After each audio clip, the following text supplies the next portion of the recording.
Hello everyone, welcome back to the channel. Today we're going to be taking a look at LEGO set 75966, the Hogwarts Room of Requirement. This set has 193 pieces and retailed for $19.99 USD. It has 3 minifigures and 1 buildable character. This is a LEGO Harry Potter 2020 set. And let's take a look at the back of the box real quick before we move on. Here we go. It's got just a couple of play features demonstrated. You can flip the set around. It's got one of the flick fire missile demos right there. We got some characters on the top of the box here, and not too much else to talk about. So without further ado, let's take this away and take a look at the set itself. Now this set is relatively small, however for $19.99, I think this represents an excellent value. We got 3 figures, Harry Potter, Luna Lovegood, and Hermione Granger, as well as the Room of Requirement training dummy, which Ginny later disintegrates. We also have 2 unique Patronus charms right here, which complement the stag we saw last year in 2019. So before we take a look at the build of the set, let's zoom in on these characters. Alright, the first character I want to take a look at is going to be Harry Potter himself. This variant is unique for the torso print. The legs, face, and hair are found commonly everywhere else. His wand is one of the basic dark reddish-brown wands that Harry Potter always gets. If you don't know how these work, you can hold them upright and tilt them out so the wand shoots outward. It's a pretty interesting feature. He has plain black legs, normal kind of hair right here, smiling face on this side, frowning face on the other side. The back of the torso print looks very similar to the normal Gryffindor sweaters we get, just a couple of wrinkle lines here, but spinning him back around, the front has the open look that you can see kind of with the Ron CMF from 2018, but it's got the Gryffindor tie and some nice creases right there. Very accurate to the scene where his jacket was open. He was walking around helping everyone else. Our next character is going to be Hermione Granger. Now this character comes with her tan wand as well as a power blast piece. If you don't know how these work, push on the side and they shoot out quite far actually. They debuted in the superhero line. The power blast piece here is being used to symbolize a non-corporeal Patronus, which I think is pretty interesting, although it could be a little better. We also saw these used in the Grindelwald's Escape set from 2 years back now. This Hermione figure, her hair, face, and legs are not exclusive, however her torso is.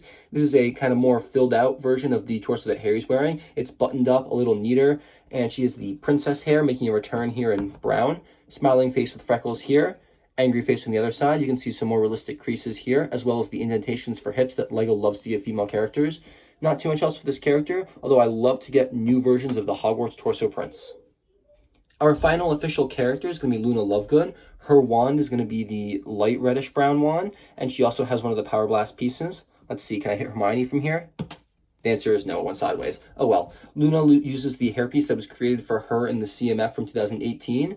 Her torso print is unique. As you can see, it has one of the corks hanging from her neck. It's, I think, to ward off Nargles. I don't exactly know, though. But her hair, face, and legs, non-exclusive, torso is. I love the white sleeves right there. It gives a different look as opposed to the full sweaters that Harry and Hermione boast. Pulling off her hair. Oh, first you can see it's got a little gap there if you wanted to add a satchel or a quiver or something. But she's got kind of a very surprised and shocked expression here. Realistic creasing and hip markings on the back, as well as you can see it's a blue line as opposed to the red and orange for Gryffindor.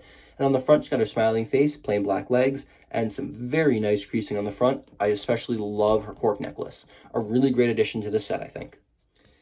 And while not technically a minifigure, we have our final character in the set. This is the training dummy from the Room of Requirement that they used to practice spells on, and Ginny Weasley ultimately ended up disintegrating this guy with a Reducto spell.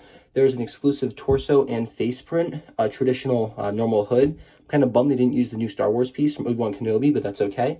We have an interesting base right here, and this plays into a play feature that I will show you later. He's got the same wand as Harry, and pulling off the hood, you can see a very terrifying facial print. Some really nice dripping paint for the circle, but there is no back facial printing. There's some nice wood paneling on the back of the torso.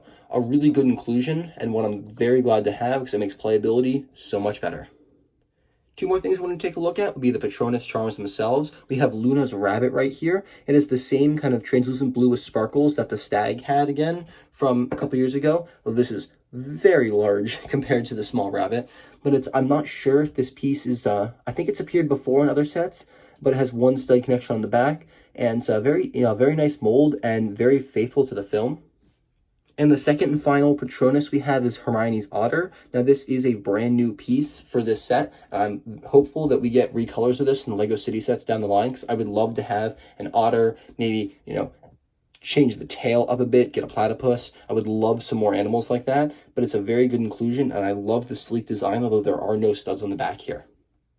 And one more final thing, sorry guys, before we take a look at the main build, is going to be this little board right here. Now this is supposed to represent the dirty mirror with all the photographs and, decorations and everything in the room of requirement. It's on one of these black, was it 4x4 pieces? It's got nothing on the back side here, but on the inside we have a sticker, which was admittedly rather difficult to put on, but it's got the original Order of the Phoenix photograph. You can see we've got Neville's parents, Harry's parents, Dumbledore, Hagrid, and maybe a couple other characters like it might be Sirius, I can't really tell. We've got Cedric Diggory's face up there, and we got 2 Daily Prophet clippings.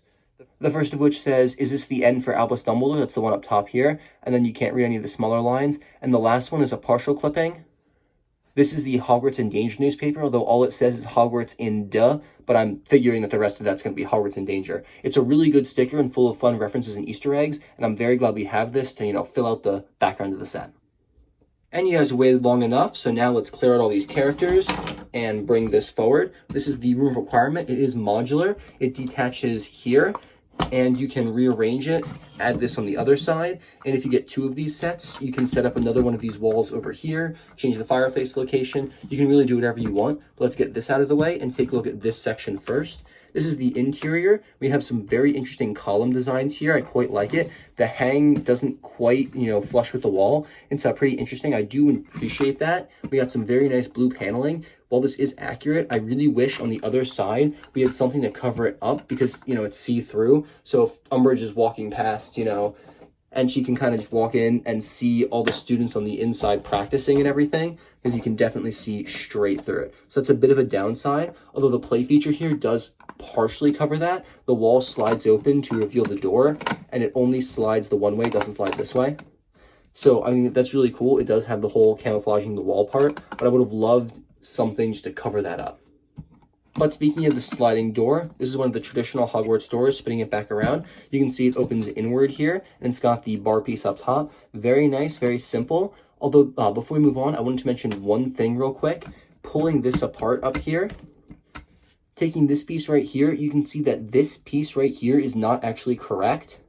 And when we pull this apart, you can see this is a tan 2x2 square. This is actually supposed to be a teal one. You can see kind of in there, part of it sticking out. I was missing this piece actually. When I built the set, I had an extra 1x4 dark tan piece in this color. And I was going crazy because I couldn't find this and I had that extra piece. And I was looking through and it was just gone from my set and I had an extra piece instead because Lego sets are made by weight. But I emailed Lego customer service. They got back to me instantly. And in the mail, I was sent this free of charge as a replacement. So I just want to shout out the Lego customer service team real quick. Excellent service, guys. And it was so fast and so efficient. They didn't ask any questions. So definitely, if you ever have any problem with your set, just reach out and talk to them. They're always happy to help. And I really can't say how much I'm so thankful. It was so quick, easy, painless. I didn't have to get put on hold or anything. And it was one of the best experiences I've had talking to a big corporation's customer service.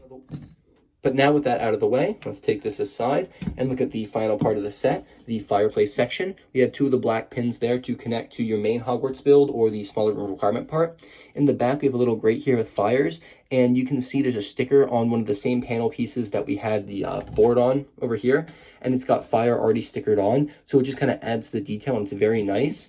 Up here, this opens outward towards us, but it doesn't really do anything. It really just conceals the play feature. And if you open it, this can fall out pretty easily. So it's best to keep it shut. But with that closed, let's flip this around and I'll show you the play feature real quick.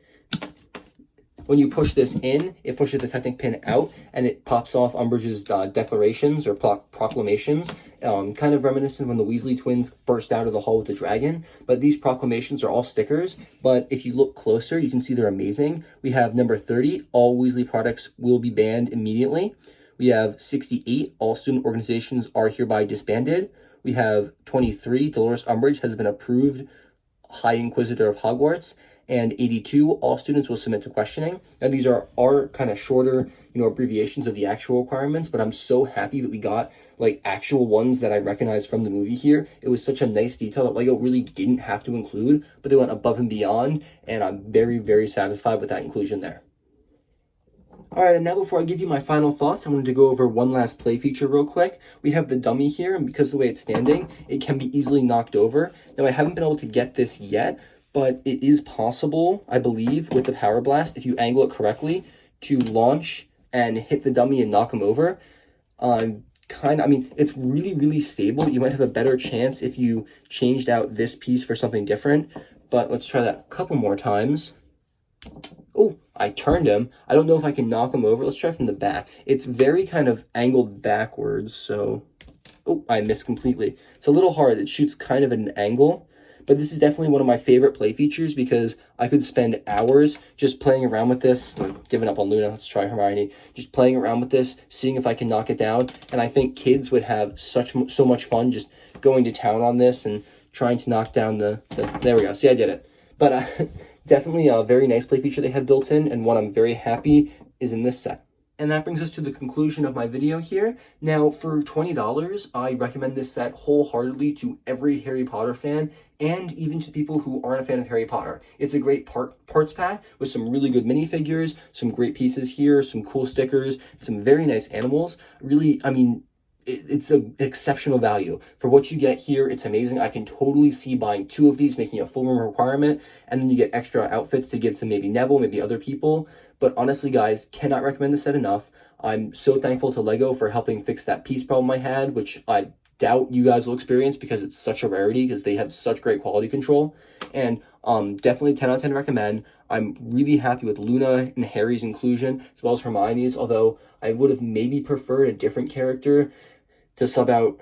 I mean, Harry's necessary. I love Luna. Maybe replace Hermione with a different character, someone more iconic or rare that we haven't gotten before, just to flesh out the people scene here. Maybe Ginny or something, because she plays him with the mannequin. But these are nitpicks here. There's really nothing else I have to say negative, and I love this set to death, and I'm definitely looking forward to buying a second one to build out my Hogwarts display. But that's all I have for you guys today. Thank you so much for watching. I'll see you in the next video, and have a fantastic day.